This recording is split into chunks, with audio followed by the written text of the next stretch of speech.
We're going to. I'm going to put my phone down, guys, okay? We're going to look at Romans chapter 11, verses 11 to 23 today. Okay, so Romans chapter 11, verses 11 to 23. Um, and we are continuing where Paul speaks on Romans 11, where we spoke about last week. And he essentially asks the question. This is Romans chapter 11, verse 1, okay? Where Paul says, I ask then, has God rejected his people? And he says, by no means, okay? So essentially is this: if salvation, if there's this plan of God, um, then why are Gentiles be saved? And at the current moment that Jews are not, has God forgotten them? Okay, now remember, when it comes to the book of Romans, this is around 55 AD. So Nero, he's one of the worst Roman emperors. He starts about 54 AD, so a year before this was written. Okay, and what what happened was Claudius was the emperor before that. Okay, before Nero, and Claudius expelled the Jews from Rome. Okay, and if you're saying why did he do that, we don't. Well, we know from history. Suetonius writes down that Claudius expelled the Jews, removed the Jews from Rome, was because there was always constant revolts that the Jews started. Always revolts in the Judea. So as a result, he had to get rid of them. And two of them, two Jews, happened to be with Paul. That were. This is why he's writing the letter, right? For them to come back, Phoebe to come back and to communicate to the Romans. Now, what happened is that when Claudius died, because of Agrippina, she poisoned him. That was his third wife, uh, and that was the mother of Nero. Nero comes in and he brings the Jews back, and now the Jews and the Romans are in one church. Conflict. Okay, conflict happens. Now, if in this whole book he's always mentioning the Jews, the Gentiles, the Jews, the Gentiles. If he's speaking, he goes back and forth, and essentially uh, has God forgotten about the Jewish people? He says no. Okay, and from last week what we said is like Paul says I'm a Jew, ethnic Jew. Okay, and then Paul also says, uh, what about the remnant? And Paul talks about a remnant. Okay, so essentially, as long as, and this is even in the Old Testament, when you study the Old Testament, there's always some sense of a remnant, and he uses Elijah, and the 7,000 other prophets that have not bowed down the knee to Baal. Okay, meaning that it looks like there's not a lot. It looks like nothing's going on, but there's always a remnant. Okay, from it's a biblical theme, the remnant theology. Okay, so we are in chapter 11, and we're going to look at verse 11 to 24 today. Remember, I am going to do my best to hit the hour mark instead of going overboard. Okay, so can someone read Romans chapter 11, verse 11 to 15? Romans chapter 11, verse 11 to 15. Can someone read that out loud?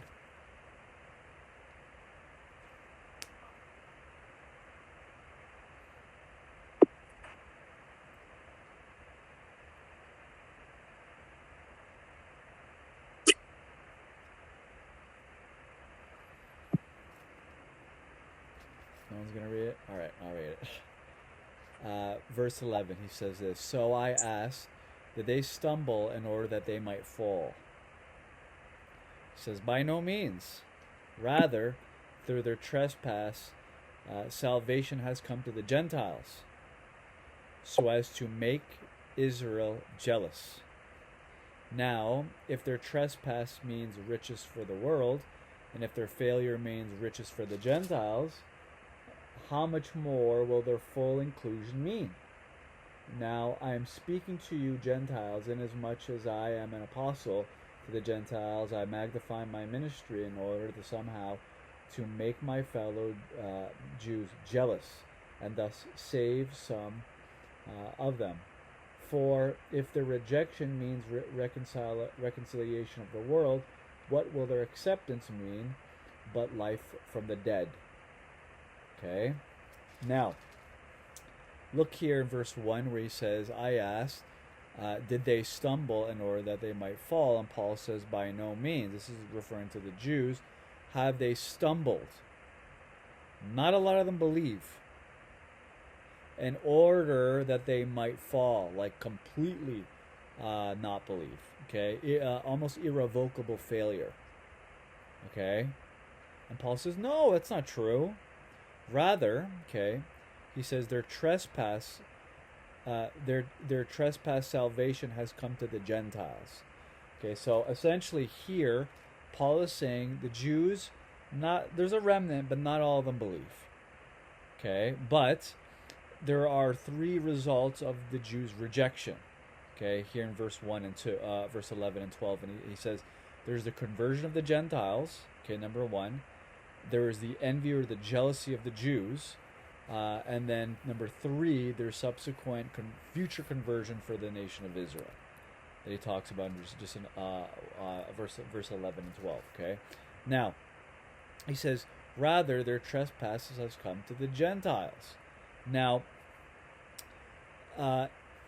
when it comes to salvation, conversion to the Gentiles, man.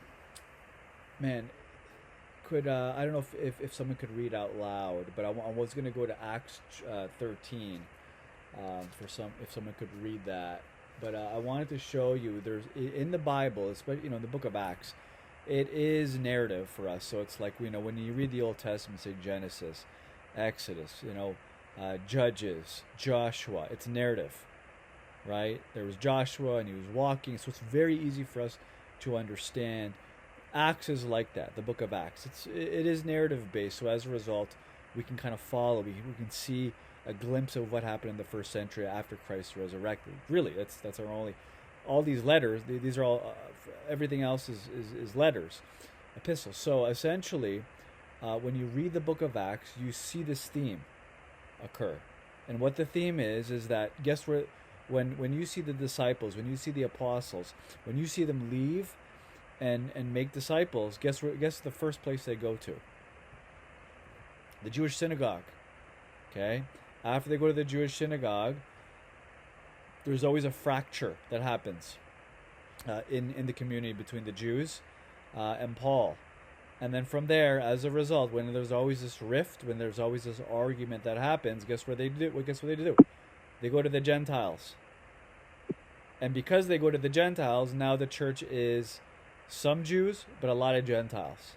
But they first went to where? The synagogue. Okay, so I was going to use Acts chapter 13 as to show you this as an illustration. I'll just read some of it. Acts 13, verse 44. Just listen here, where he says, the next Sabbath, and this is Paul and Barnabas. Okay, he says, the next Sabbath, almost the whole city gathered to hear the word of the Lord. But when the Jews saw the crowds, they were filled with jealousy and begun to contradict what contradict what was spoken by Paul, reviling him. And Paul and Barnabas spoke out boldly, saying, it was necessary that the word of God has spoken first to you, since you thrust it aside and judge yourself unworthy of eternal life. Behold, we are turning to the Gentiles. For so the Lord has commanded us, saying, I can just read this instead of explaining it, because it's very self-explanatory. They first go to the Jews, they don't listen. He's like, all right, we're going to the Gentiles. For the Lord has commanded us, saying, I have made you a light for the Gentiles, that you may bring salvation to the ends of the earth. And when the Gentiles heard this, they began rejoicing and glorifying God, the word of the Lord.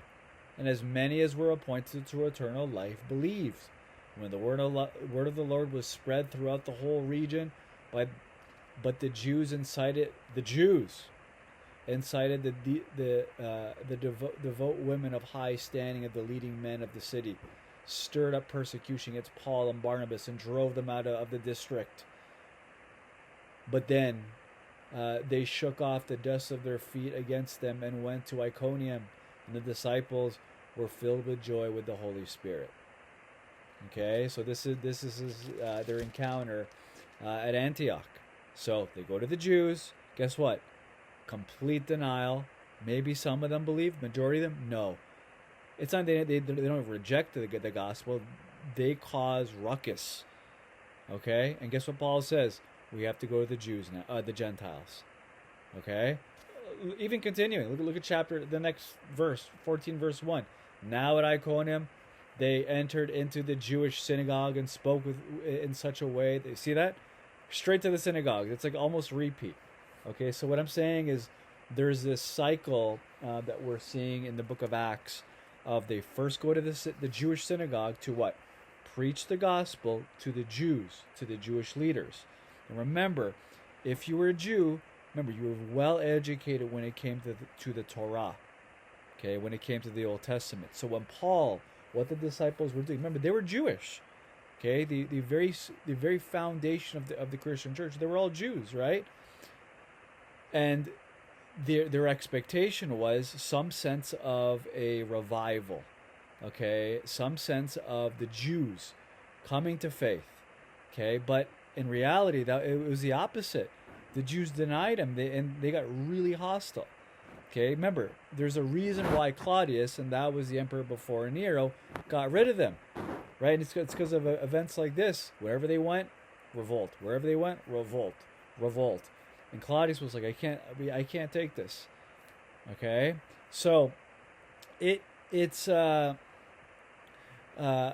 It's a reiteration, a kind of a future, a reiteration of Deuteronomy. 32 verse 21, essentially what Paul is saying here, and this is at the very end of the Torah. Okay, remember you see your very fine, when you see your final last words, you want it to be the most meaningful, and this is at the end. He says 32:21 Deuteronomy, they have made me jealous with those who are no people. I will provoke them to anger with a foolish nation. So it's almost this was a recurring theme in the Old Testament. Okay, just because someone's ethnically Jewish, it doesn't mean they're saved. Remember, even in the Old Testament, there was always Gentiles. The wife of Moses, Gentile. Rahab, you can name a lot of Gentiles in the Old Testament, but they followed. They believed in the covenants, right? And that's what it was about. But a lot of times, the Jews is always. So as a result, it went to the Gentiles. Okay. What does he say here? He continues. So the first thing when they because the Jews denied, guess what? We're going to the Gentiles now. And there's an illustration. We'll go back to this discussion. Well, what did that bring about? Look at the last part of verse 11. He says, "So as to make Israel what? Jealous, envious." What does your translation say, guys? Mine's ESV. Mine says Israel jealous. 11 what? 11:11.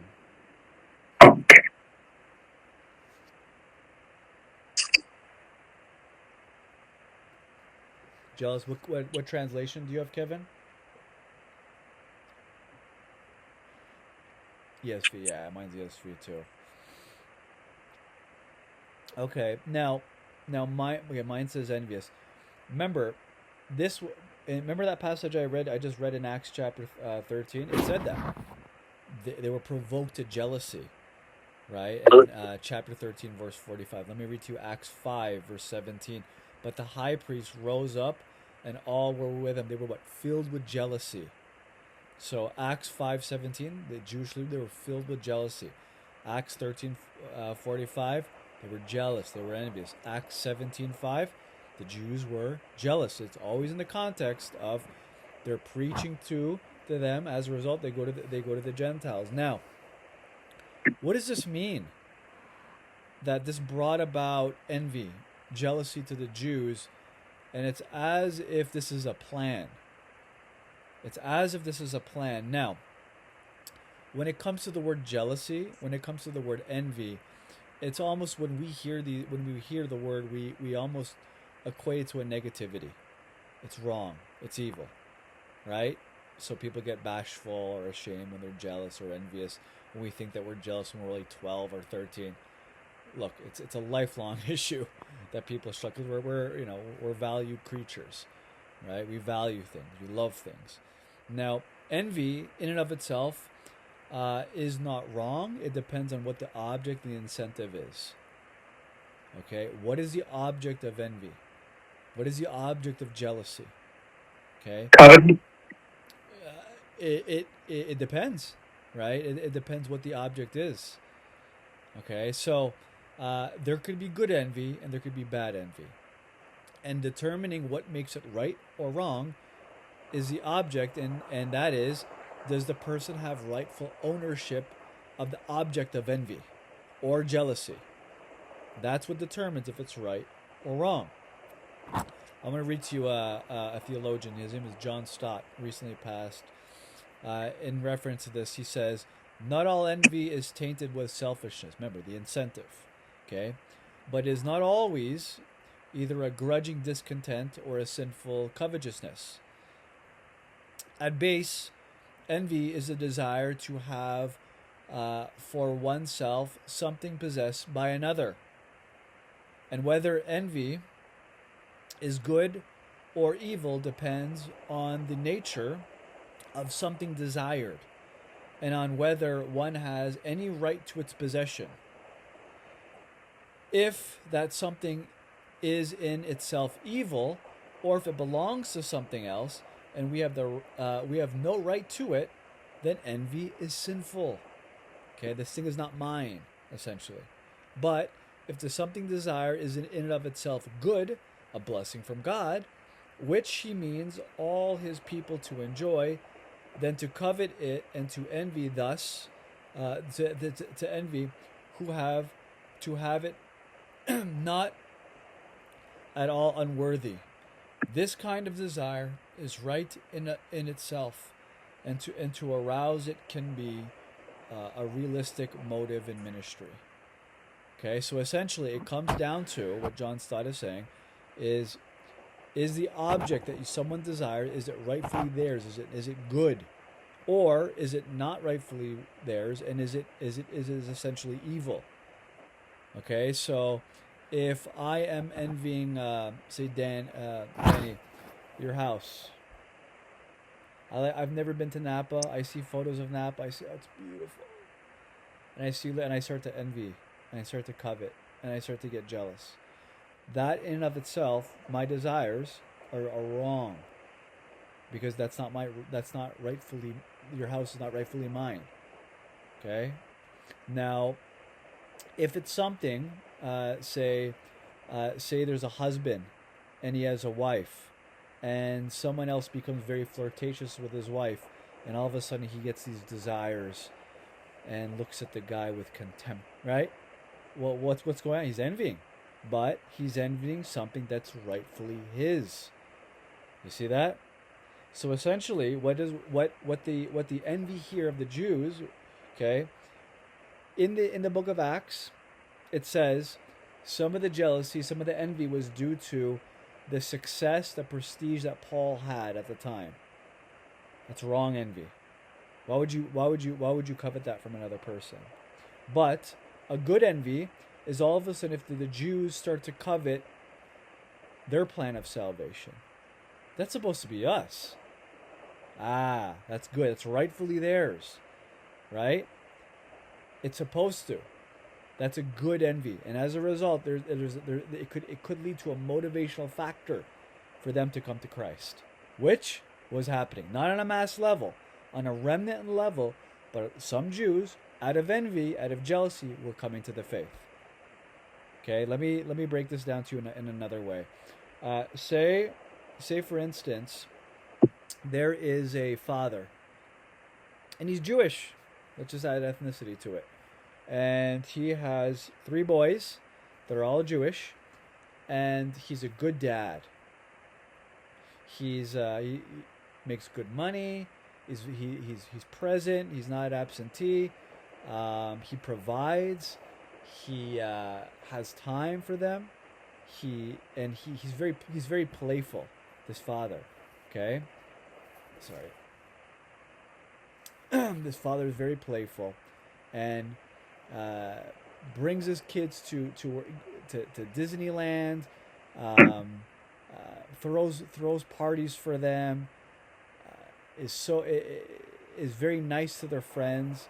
Buys them clothes. You name it. Just is a good dad all around. But the three boys that are his sons, his biological sons, they're very entitled. And everything that the father does, they don't care. They don't care. Okay? And the father just lives and moves on. And is obviously sad. 5 years later, this father decides to adopt three other children. Foster. He has a heart for foster children. So he sees, children being passed around, hears about their injustices, and says, "Oh, this is heartbreaking." And this father says, "I'm going to adopt some of them, like actually adopt them." And he adopts, say, three other sons, and one, let's just say, was from China.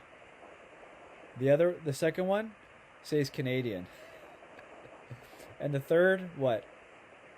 The third, we could say he's from South America. How about that? Okay, so all around. And these three boys, they've never had a dad. All they know is mistreatment. All they know is neglect. And this dad does the exact same thing that he did to his three Jewish boys, biological boys. He brought them to Disneyland. He tried to be in their life. He tried to buy. And guess what? Guess how the three boys from Canada, from China, from South America responded? This is amazing, right? In excitement, right? And you know what happened? These three sons, the adopted sons, they started to build a relationship and receive it.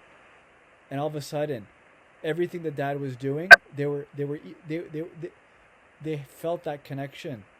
So as a result, in gratitude, they would talk about their dad.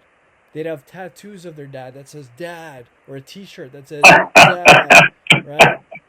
They would tell their friends about their dad.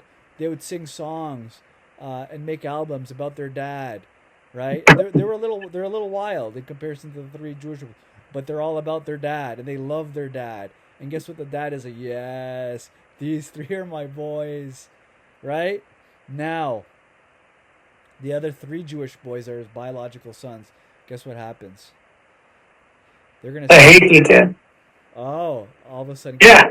as that's happening, there's something called envy, jealousy that starts to boil in. They're like, in their heads and their minds are saying to themselves, "Wait a moment, that's my dad. I should be in there. I should be doing it, right?" But because of hardness of heart, because of pride, they still stay in that state. But guess what? One of the three Jewish sons, as a result, that envy says, "That's my dad," comes and he joins the other three adopted sons. Okay? So that one son that came, he came out of envy. And the reason why I say three and one and versus two, one coming and two not, is I want to preserve the remnant illustration. The minority of Jews came to Christ, right? And the majority of them stayed in that hardened state. Okay, but you see what envy did? You see what envy did? How it kind of said, "Wait, I'm supposed to be," and it was kind of a motivational factor. You see that? So essentially, this is what happens as far as what Paul is saying. As the Jews reject, the father says, "Okay, any other children?" And they eat it up, right? they enjoy it. And if you look at you look at the church in the last 2,000 years, you have the Catholics, you have the Orthodox, you have the Protestant, you have the right, and you go on and on and on. You hear all these churches of in Texas. We have the Cowboy Church. Literally, they have the Cowboy Church in Texas. You have former drug addict churches, right? You see in Orange County, they're all tatted up, and it just, and then you see the more traditional. It's beautiful, right? It is beautiful, and this is what I'm saying. This is what happens when the Jews deny, Gentiles come in. Okay, so essentially, what he says is, the Gentiles become believers as a result. The Jews become jealous, and he said from verse 12 to 15, essentially, there's future conversion for the Jews, which we'll get more into next week. Okay, so he says 12 and verse 12 to 15. She was told. Oh, sorry, Romans 9. Now, if their trespass means riches for the world, and if their failure means riches to the Gentiles, how much more will their full inclusion mean? Right? And this is in reference to the future, essentially. And we'll elaborate on this next week. There's a full inclusion of the Jews that will come about in the future. Okay, so remember, Romans 9 is past, okay, a history of the Jews, speaking about the Old Testament. Romans chapter 10 is present, first century present, that is. And Romans chapter 11 is future. And based upon what we've experienced in history today, as of the year of 2025, this chapter is still future. Okay, because there has not been a full inclusion or a mass salvation of Jews. There's a remnant. There's many ministries in Israel and in America. Most Jews live in America. I don't know if you knew that, right? But there's ministries out there. Israel One, where they reach out to Jews. So again, there are ministries out there, but again, there will be almost a revival when it comes to Jews coming to Christ. Okay, verse 13. Now I'm speaking to Gentiles. So, but Paul goes back and forth. I'm speaking to Gentiles. Inasmuch as I am an apostle to the Gentiles, I magnify my ministry, in order somehow to make my fellow Jews jealous and thus save some of them. And this is something that Paul already knew, as we know going those three passages in the book of Acts that says, as Paul was there, guess what? The Jews got jealous. You can see it, right? Verse 15. For if their rejection means reconciliation of the world, what will their acceptance mean but life from the dead? And essentially, this is imagery of resurrection, right? Coming from dead to life. And this is a future. This is something that we believe will happen in the future. Okay. Any questions as of now, guys?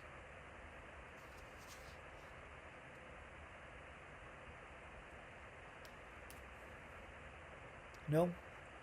Okay. Verse 16 to 22.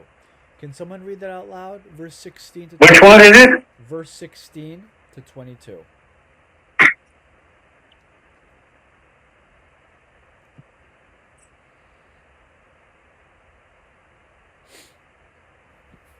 Verse 16 to 22. The dough offered as first fruits is holy. So is the whole lump. And if the root is holy, so are the branches.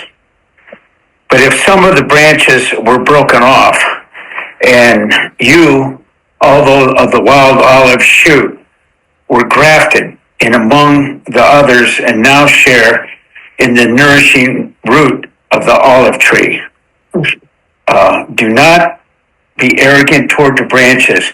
If you are remembered, it is not you who support the root, but the root that supports you. 19 also? To 22. Oh, okay. Yeah. Excuse me.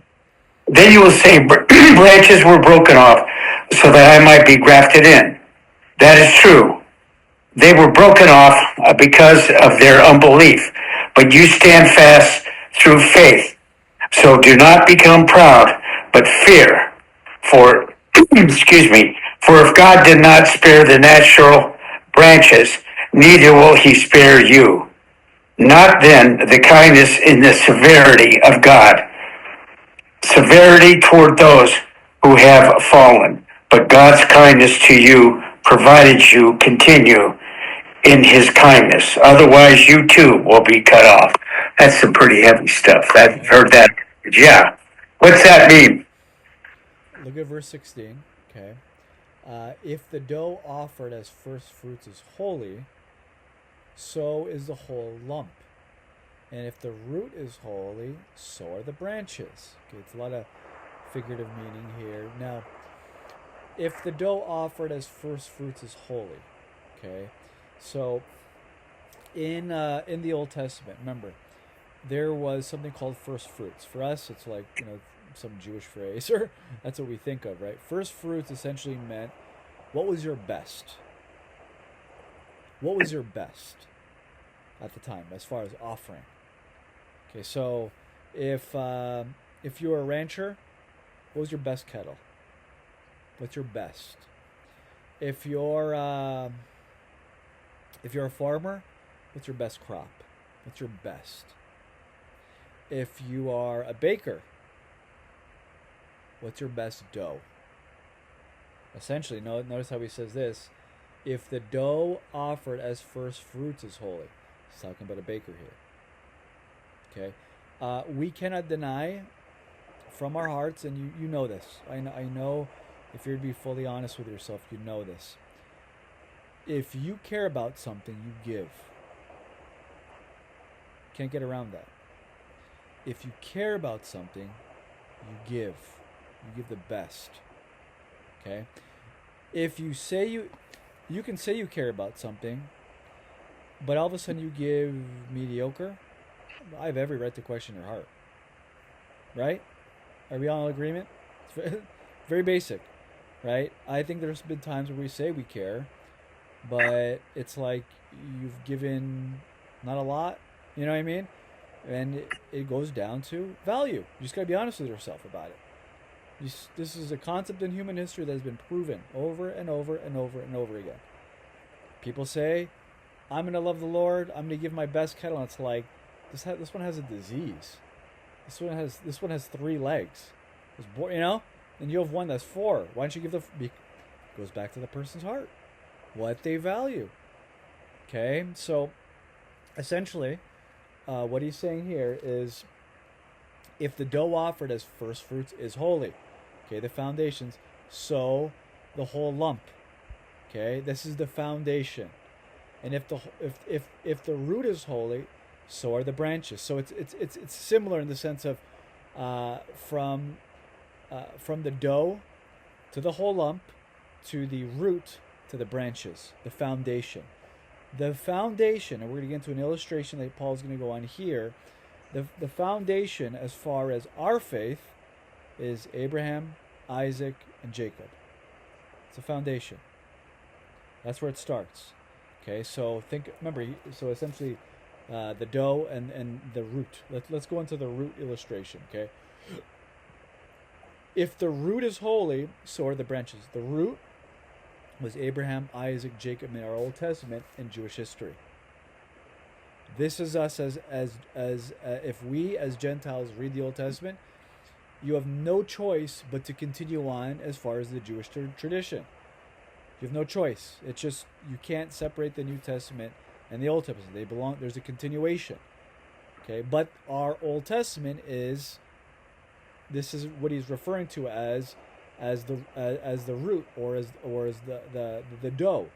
Okay, so our New Testament, what's the foundation? The Old Testament. We can't separate them. Okay, so for us as Christians, it's good to at least look back at Jewish history, understand it, have some respect. Okay, now, where does Paul go from here in verse 17? He says this, and it gets interesting. But if some of the branches were broken off, and you, although a wild olive shoot, were grafted in among others, and now share in the nourishing root of the olive tree. Okay, so Paul gives an illustration of an olive tree. Okay, a cultivated one versus a wild one. Now, you got the photos I sent you guys. That was actually in Israel and Nazareth where I took that of olives. So olive trees were very valuable. Today they're very valuable, but they were very valuable in first century.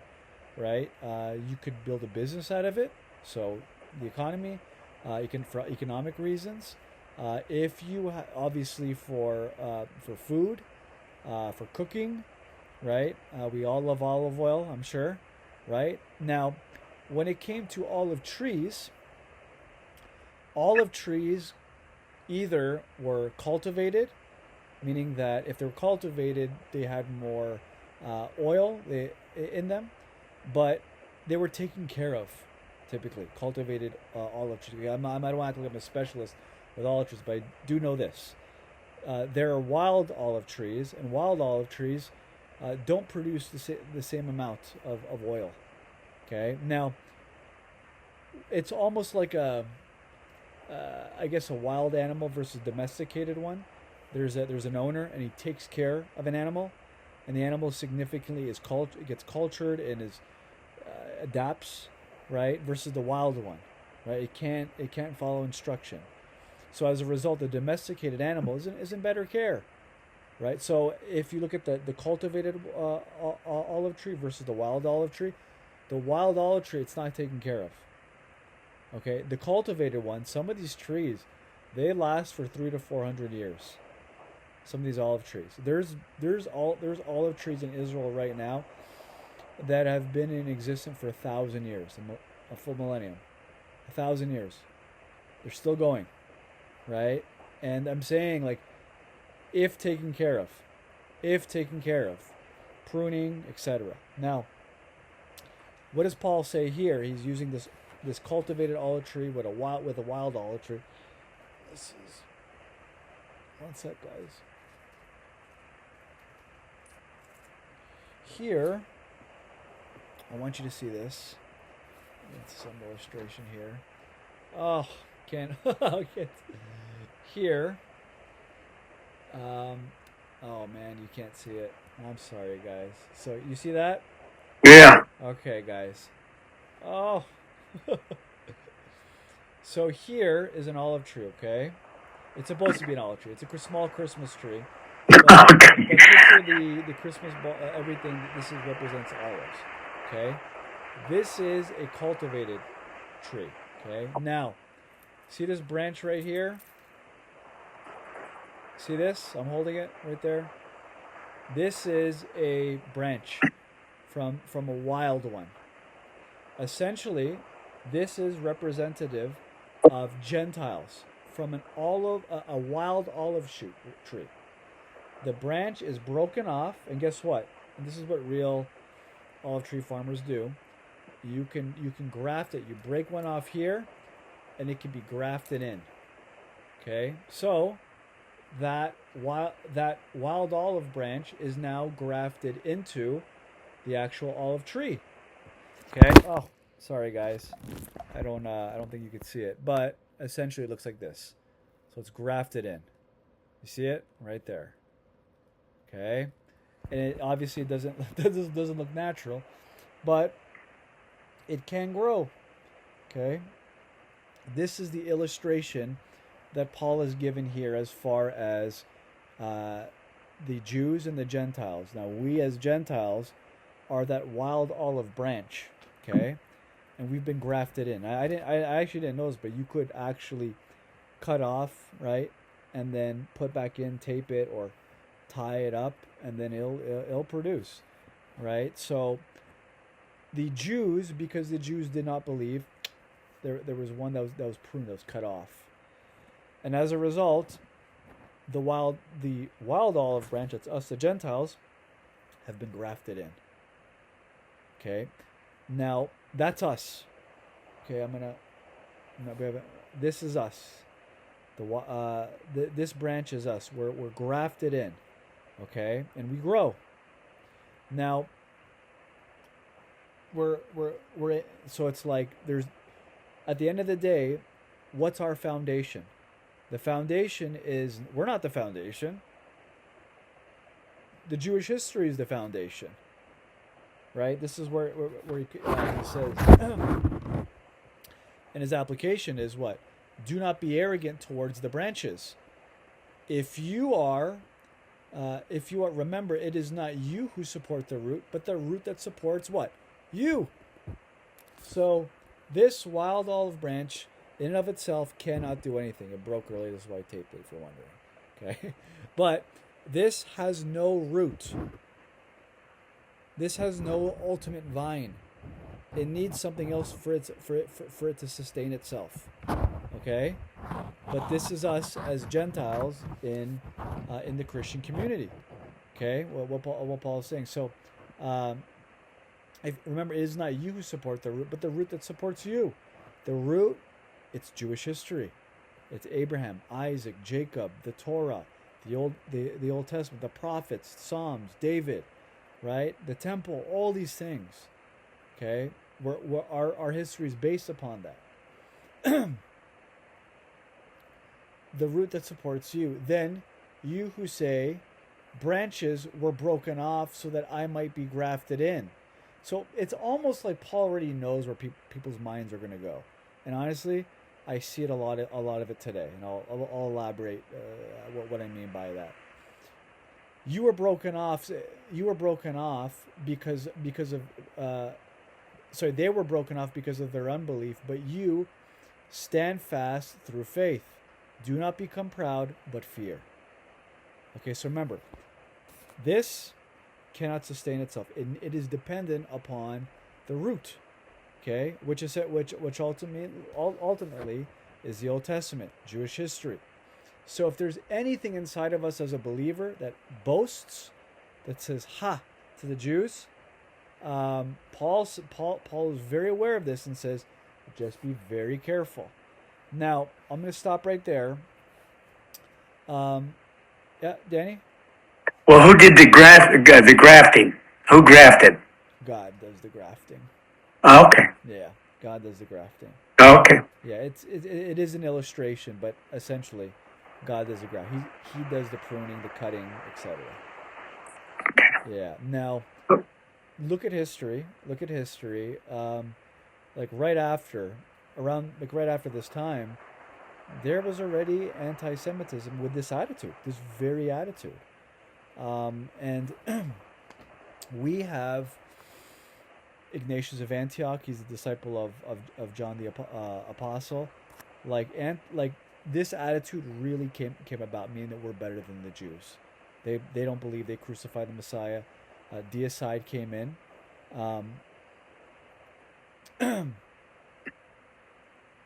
So essentially, as this happened, remember, throughout history, there's always been this mindset of supersessionism. We've replaced the Jews, replacement theology, the People's Crusade in 1096, Martin Luther, the Holocaust. We all know there's been a long history. Okay, I'm saying even this mindset persists in believers today. Okay. That's excuse me, a question. Okay, I don't mean to interrupt that. No, you're good. 55 AD, it was anti-Semitic. That early in Christendom, they were anti-Semitic because of the crucifixion. Is that what you just said? Yeah, I want to be careful with the term anti-Semitic because it can mean many things, but a superiority towards the Jews because we're Christians. Yes. That's what Paul's saying. Right? It's like he's an apologist at this level. Like he already knows what people are going to say. Right? He's interacting with himself because he knows people are going to say this. Okay? And what I'm saying is, even till today, I could just. There is a movement right now, and we've seen it, especially after October 7th or 2023. Like you've seen like the whole Israel responded, and as a result, you're killing all the children, and the pro-Palestine movement comes about. They've always been there. But what I'm saying is, there is mainstream media, and then there's knowledge when it comes to social media. Okay, that knowledge is overtaking mainstream media. This is what won the last election. I don't know if you knew this, but within this is what I'm saying. We're seeing there is the right, conservatives, but there's now the central right and the far right. Okay, this is what's happening. You're going to see this through social media. You're not going to see what I'm saying on the news, but it will happen. Okay, because what what I'm saying is there's the far right, and this is where a lot of Christians are now calling out the Jews. And again, they will get shut down because of claims of anti-Semitism. But what I'm saying is, it's almost like there is a revival with that mindset of being a neo-Nazi, essentially. Okay, and these are Christians, is what I'm saying. If you're non-Christian, this doesn't apply. I don't have to say anything. But when someone claims the faith and there's scripture about it, it's a different story. So I'm saying Paul had something. There was a reason why Paul emphasized this. Okay, as far as don't be proud, do not be proud when it comes to these things. Okay. So remember, the olive tree illustration was given to Israel. This is in Jeremiah chapter 17, verse 1. Jeremiah chapter 11, where God calls the nation of Israel a green olive tree, lovely and of good fruit. Okay, lovely. But he says, I will do some pruning. I will do some pruning if there's disbelief. Okay, which is what we see today. Okay. Any excuse me, when he says disbelief, were they always disbelief, or were they the remnants of a person or a group of people that never did believe?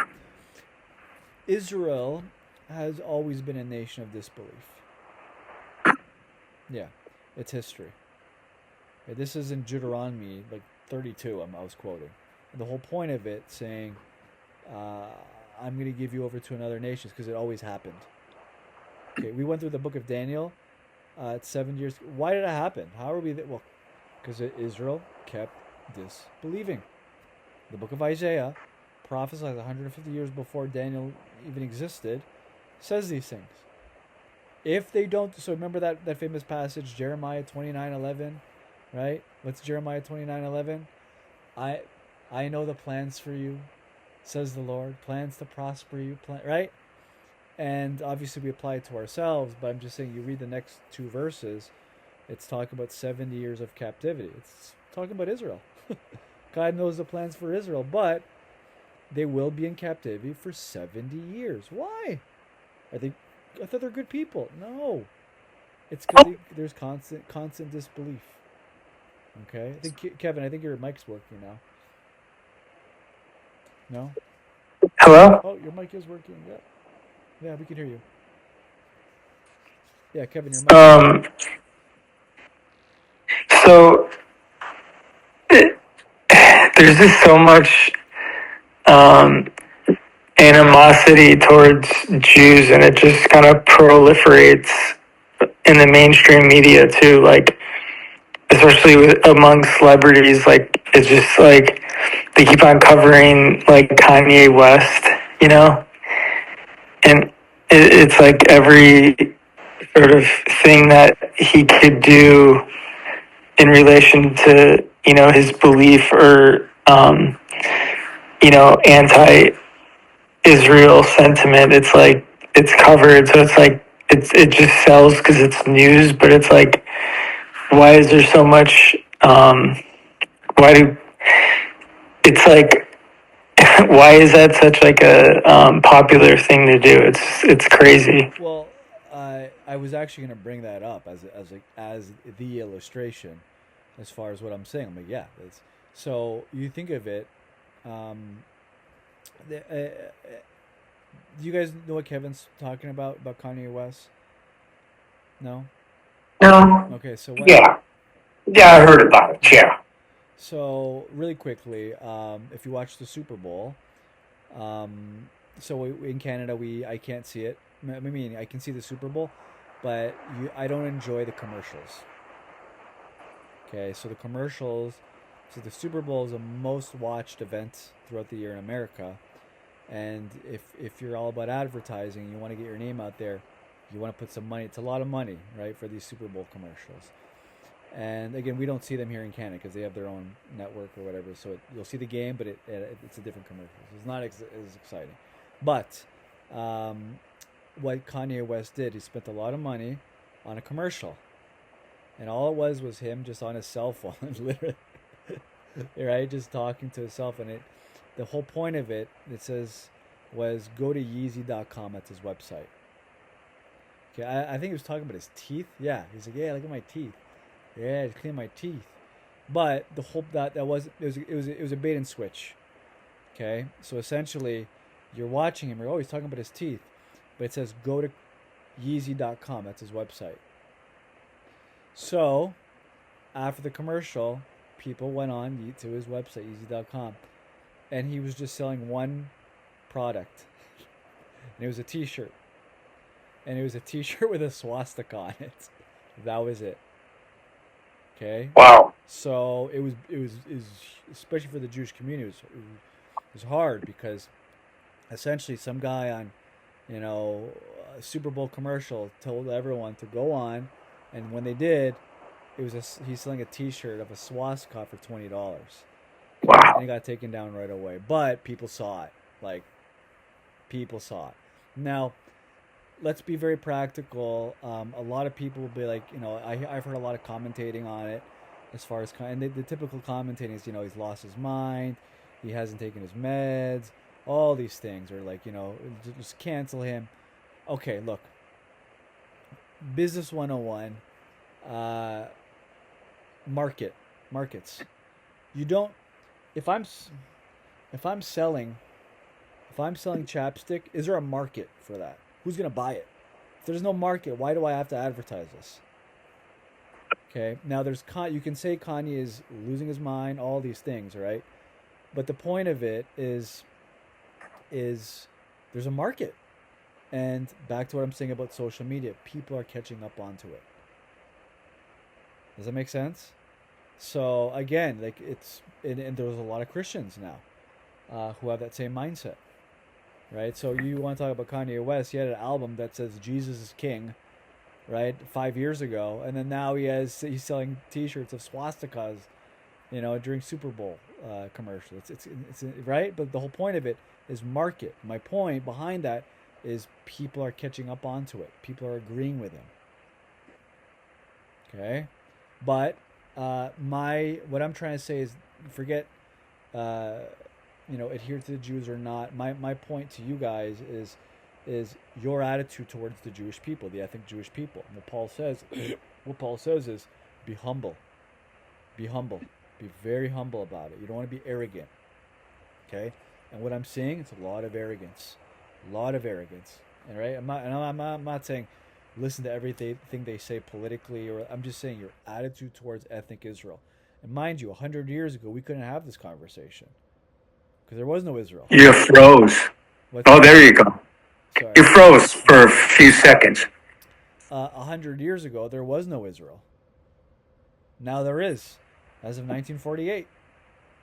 Okay, so I'm just saying things are really interesting as far as Romans chapter 11 and what we're seeing today. Okay, as far as the Jewish community. Any questions? Okay, I have a question. The book I've been reading and listening to, you're familiar with, and talk about marketing and repetitious sales, and also peer pressure. Okay, it's like, if you like the Jewish nation politically right now, then you're anti-Palestinian and you're anti-Arab, and that makes you a bad person. So some of these far left people, especially the young ones, they're buying into this type of thing through intimidation, and they don't know, they really don't know what's going on, but it's being presented that way through peer pressure, and they go along with, like they went along with Antifa and Black Lives Matter without knowing anything about them. Do you agree? Yes, I would say when it comes. So mind you, like what I'm telling you guys, the far left, they hate the Jews, and the reason why they don't like the Jews is because it's more emotional. They see what's going on, and they're always for the downcast, right? But the far right, like far right, they're the same. It's the exact same sentiment. but it's because they believe they're responsible for all the wokeness and what's going on. So in Europe, it's huge. Like what I'm saying to you, as far as Christians, actual Christians, not liking the Jews and wanting to revive neo-Nazism is because of all the immigration that's going on. They're tired of it. They wanted to find their identity. Remember what's going on in America and Canada. It's happening in Europe too, right? And people are Of losing. course. Canada's losing its identity. America was losing its identity. Europe, like you name these, they're losing their identity, right? No, I was in Nuremberg about 3 years ago, maybe 4 years ago, where Hitler gave the presentation where the skinheads go. It shows the arches in the background. Well, I went right there. It was close to the Nuremberg trials, but it was right there. And the guy is saying that they take down all the swastikas and everything else that's against the law in Germany, do that. But the guy said, and there's about 40,000 people in the picture of all these when Hitler was doing this presentation. I forget what it was. They doubled up on the picture so it looked like 100 and 120,000. He says, the sad thing is, now this is 3 years ago, he says, right now they're going back to becoming Nazis again, okay? And he said 15% of the population of Germany was going back in that direction, and that was about 3 years ago. And I was shocked. I was shocked. That number has definitely increased. Like Yeah. definitely. Like 3 years. That's what did it. 3 years. The last 4 years for Americans, for people in the West, they stepped on their foot, right? And that's what I'm saying. Like you can't do that. It doesn't work that way. So if you're confused, you're like what?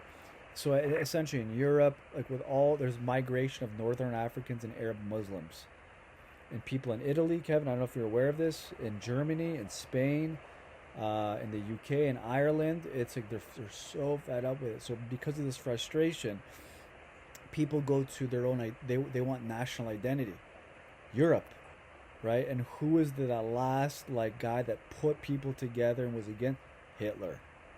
And that's what I'm saying. People are now waking up to it. So what I'm saying right now, you're not going to hear on mainstream media. It'll probably be talked about next couple of years, but it's top that's coming up is what I'm trying to say, because the people are just fed up, right? And I'm not saying they're gonna it's saying they're calling out the Jews because they believe that they're like the Godfather. They're the ones making the moves. I'm not saying that, but that's a claim that's why they don't like the Jews too. So they don't like Muslims, they don't like the Africans. They don't because of what they're doing. This is Europe. This is what's going on. But what I'm saying is, well, how does this happen? Well, they're going to go look at George Soros and the World Economic Forum. And Right. so as a result, now why am I saying this? Because remember, Paul is, as Christians, is saying how should non-Jewish Christians treat the ethnic Israel, even if they don't believe. And you see, you need to be humble about it. Regardless of what's going on, what you're seeing now is the opposite. Okay, the opposite. Okay, I've already talked a lot. The scripture's clear about Christians. You never turn your back on Israel. I mean, the scripture says that for Christians, correct? I mean, you just don't do it. Isn't that what the scripture says about Israel? Understood. Yeah. To what now? To what extent now? I'm just saying, like, I just think it's a heart posture of humility that we should have towards Yeah. Israel and hope, because this is what it's all about. It's all about hope, future hope. Okay, so think of it as the hourglass, right?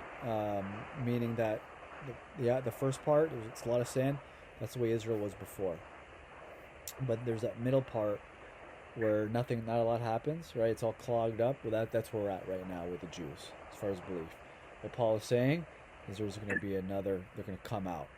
So I don't know if it's in our lifetime or in the future, there will be a massive revival of Jews coming back to Christ. Massive revival. I'm not going to say every single one of them, but there will be a lot. Oh yeah, there will be a lot. And I'm not saying that Paul's saying that. Okay, let's continue because we're creeping up on our hour here. Verse 21 to 22, he says, "For if God did not spare the natural branches, neither will He spare you.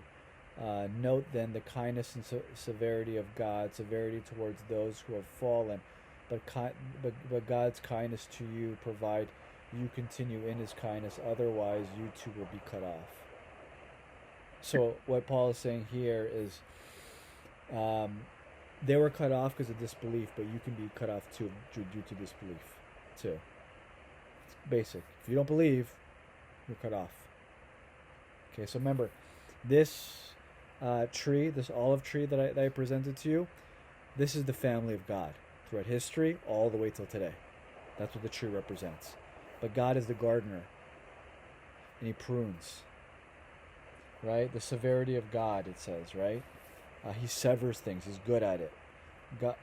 So remember, pruning is for the sake is for the future sake of the community, right? It's for the greater good. When God prunes you in life, like it's painful, right? But think of testing. Like if you've ever been through a test and you have a hard time with it, and then there's another test, you have a really hard time with it, another hard time. And the reason why you have a hard time going through it is maybe you haven't learned. And it's something in here. What God does is He prunes you. And when you learn, there's that wow, there's that liberty, there's that amazement, there's like, wow, God was trying to do something with me. He's good at that. He's good at pruning.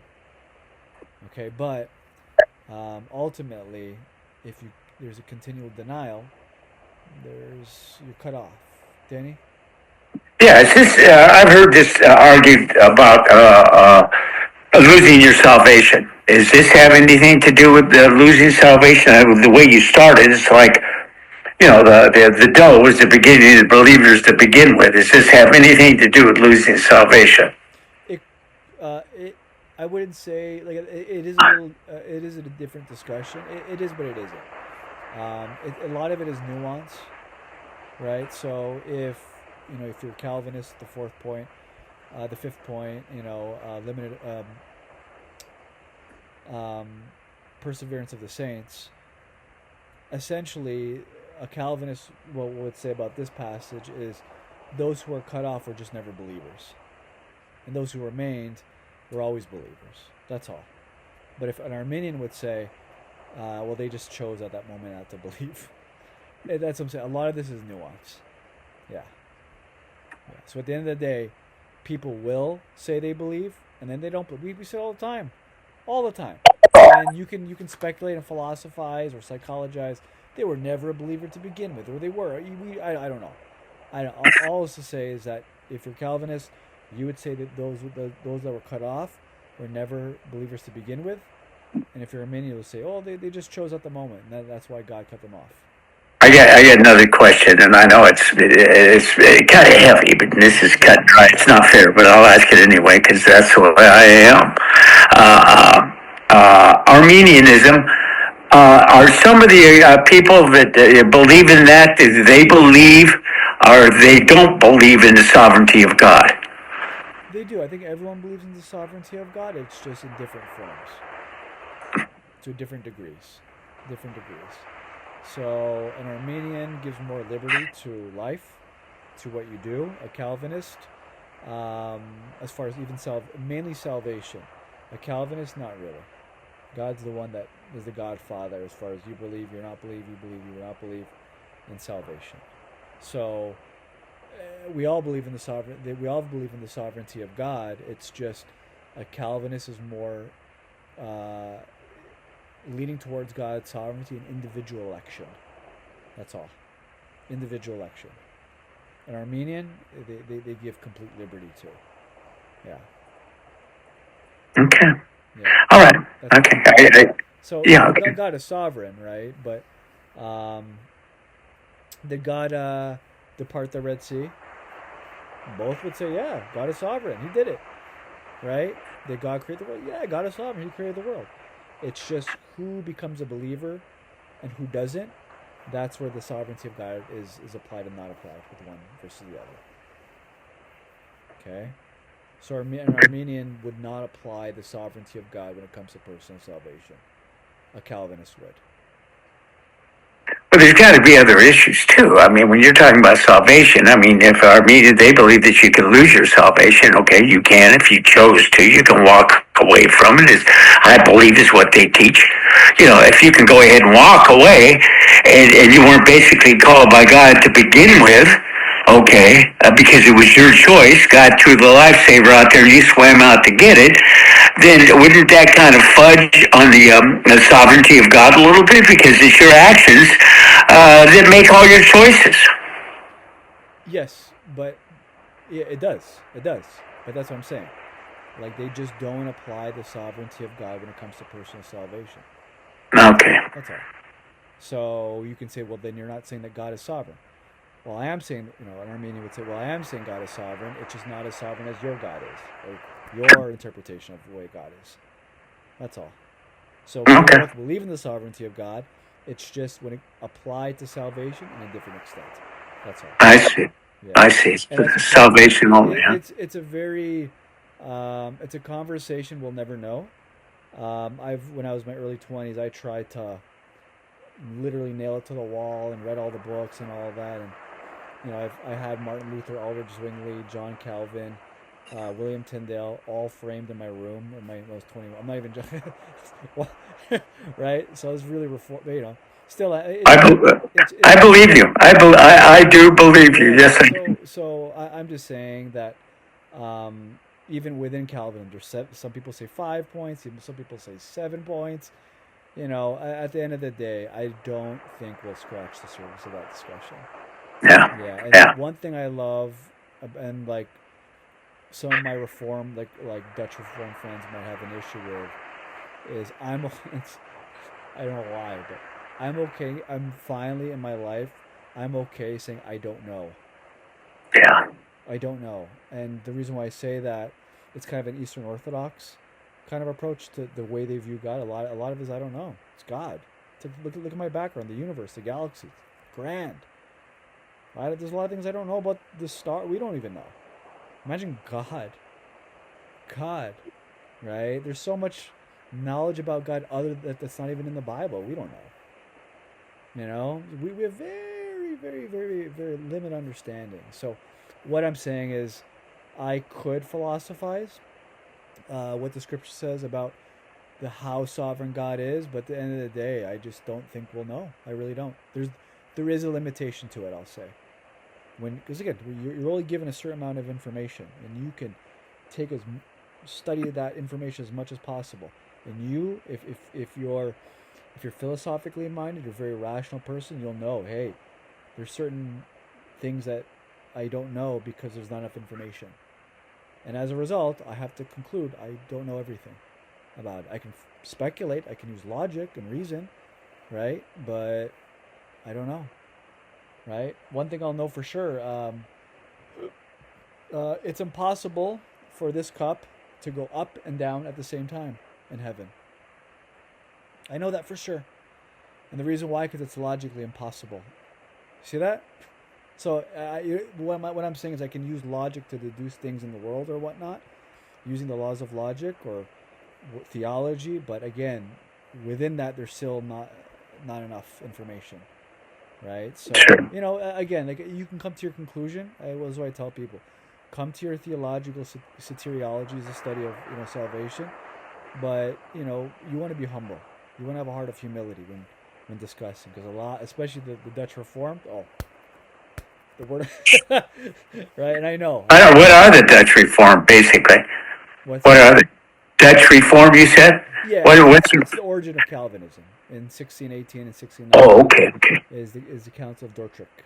That's Okay. That's where this whole thing came about. That's right. Yeah. That's right. A lot of his identity. It's personal identity. Actually, there's a Reformed community not too far away from you. Starts with an R. Ripon, California. What's it called? Ripon, I think it is. Ripon, yeah. It's a Dutch community.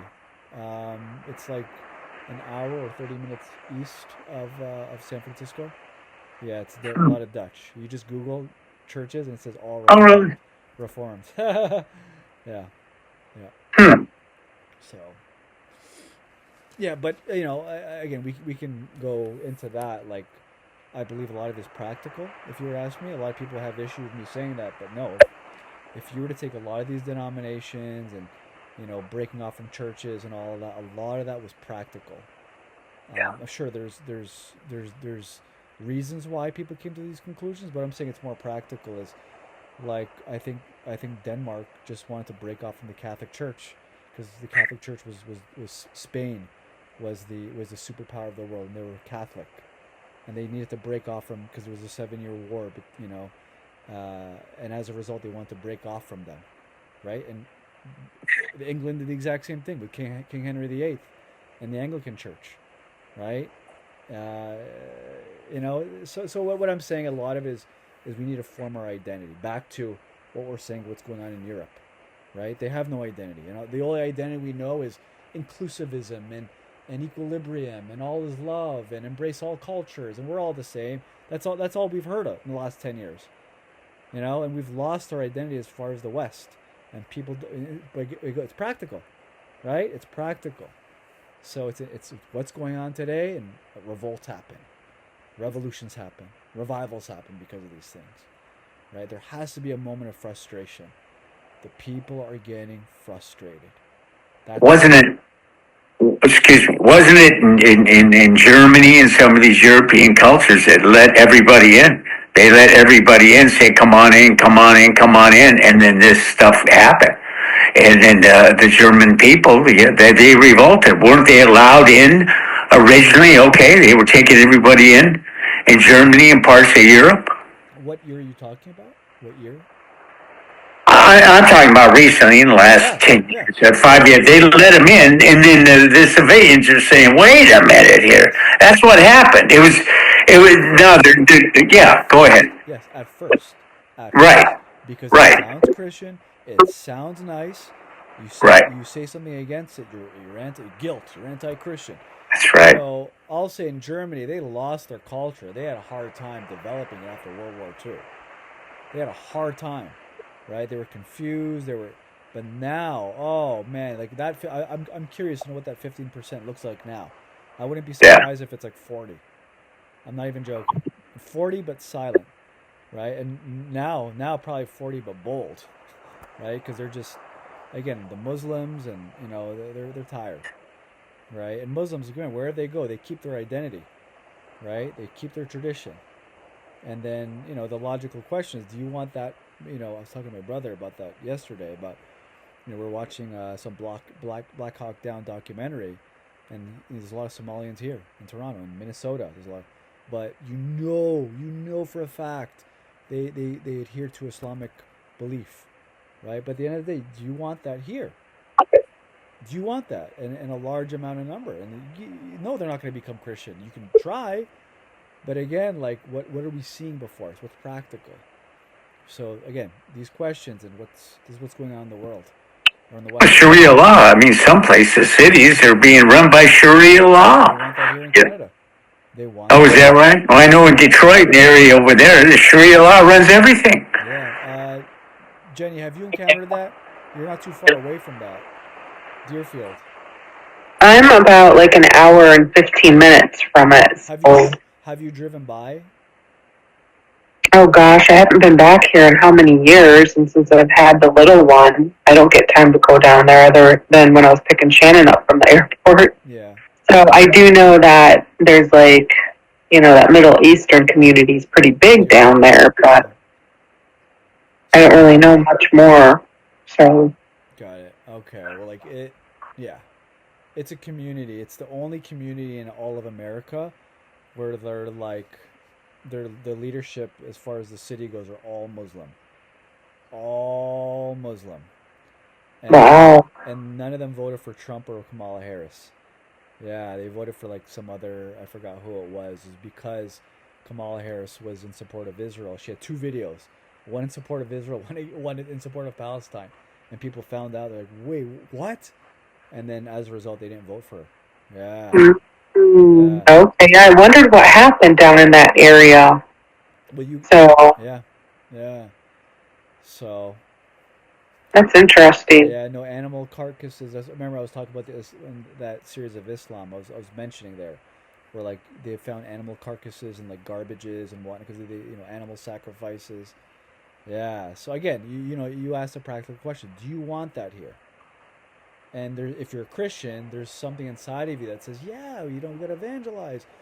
But again, practically, what happens? If there was a strict law that says you have to do X? That's different. We don't have that. Okay, we don't. So now, anyways, I don't want to get political and all, but this is what's going on and what's going on. Okay, but essentially, it does go back to, again, we want to go back to what we were talking about before. How do Christians treat Jewish people? And again, be very careful for any form of arrogance, regardless of what. I understand frustration could happen. You don't like what's going on in your city, but what I'm saying is, it doesn't excuse you from any form of arrogance towards the Jewish people. That's what Paul is saying here. Okay. Any questions? I was talking about the severity. Can someone read John 15 verse 6? John 15 verse 6.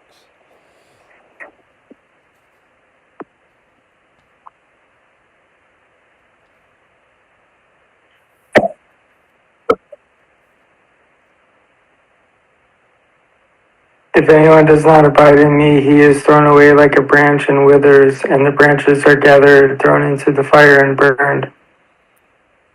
There you go.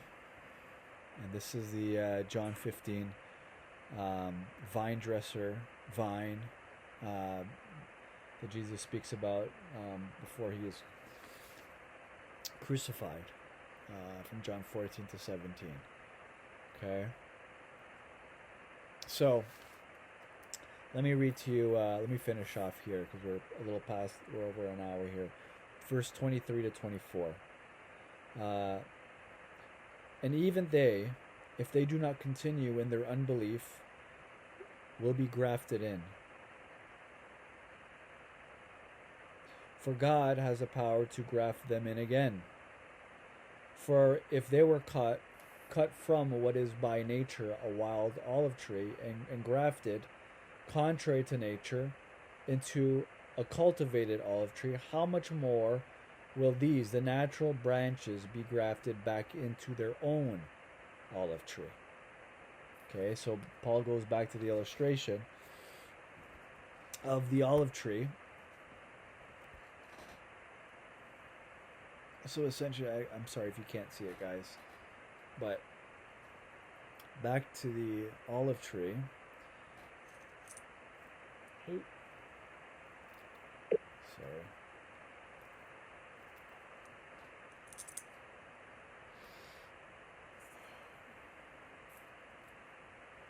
So, look at this, okay? Sorry. This green screen is really having a hard time with the green screen. All right. So, anyways, I was just gonna show you. I can't see it here. That if it's unnatural. Okay, it's unnatural. It's a wild olive branch.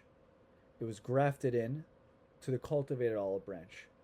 Okay, God says He could do that, right? And if this is a cultivated olive branch that was cut off, and then this was put in its place. Okay, if God can put this back into a cultivated olive branch, then God can take olive tree. Then God can take a cultivated olive branch and put it back into the cultivated olive tree. Easy. And that's all that Paul is saying, verse 23 to 24.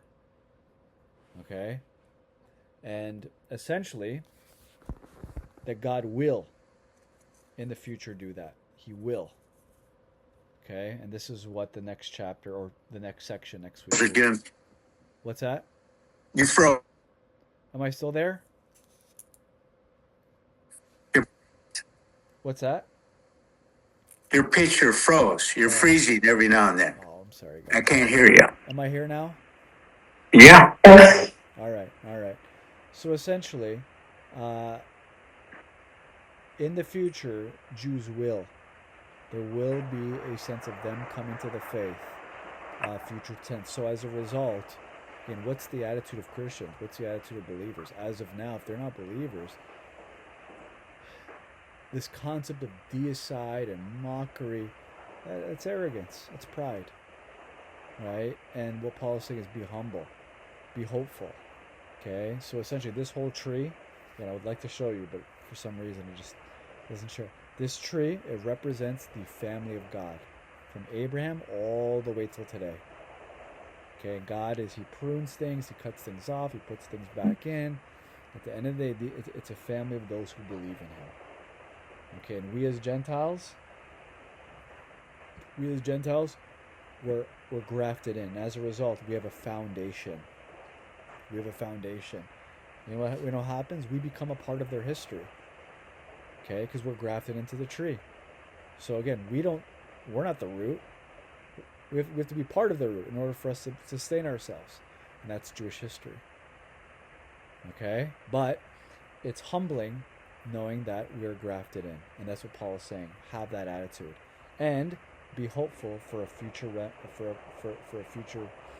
revival, for a future believing Israel to come back into the cultivated olive tree. Okay? Any questions as of now? He was saying, I mean, the word was saying, for God has the power to graft them in again. So, Yes. you know, a lot of people are always scared about their salvation and stuff, but it's like God has the power to graft in again. I mean, Paul wouldn't say again if it was impossible again, you know? Yeah. Like, because of Romans 2:4, you know, God's kindness is meant to lead you to repentance. Like, he's being really friendly to you, he's being really nice, like, you know. And we often abuse that kindness, which is, in my estimation, really sad and pathetic in my own life, you know, that he extends so much kindness. Yeah. And then it's like I still act the way that I act, you know, it's just, so. I got you. Anyone else? Any questions? No? This is very relevant for today. If you know what's going on in the news. And I am hopeful. And that's what Paul wants us to be, hopeful of the future as far as salvation. And I know all of us, we get into our own heads as far as our own problems and what we don't have and where we could be and all these things, but like there's a bigger plan. Look at how big that tree was. Right? We're part of that, and it's something to rejoice. It is something beautiful to rejoice in. Okay? I think we'll finish here, guys.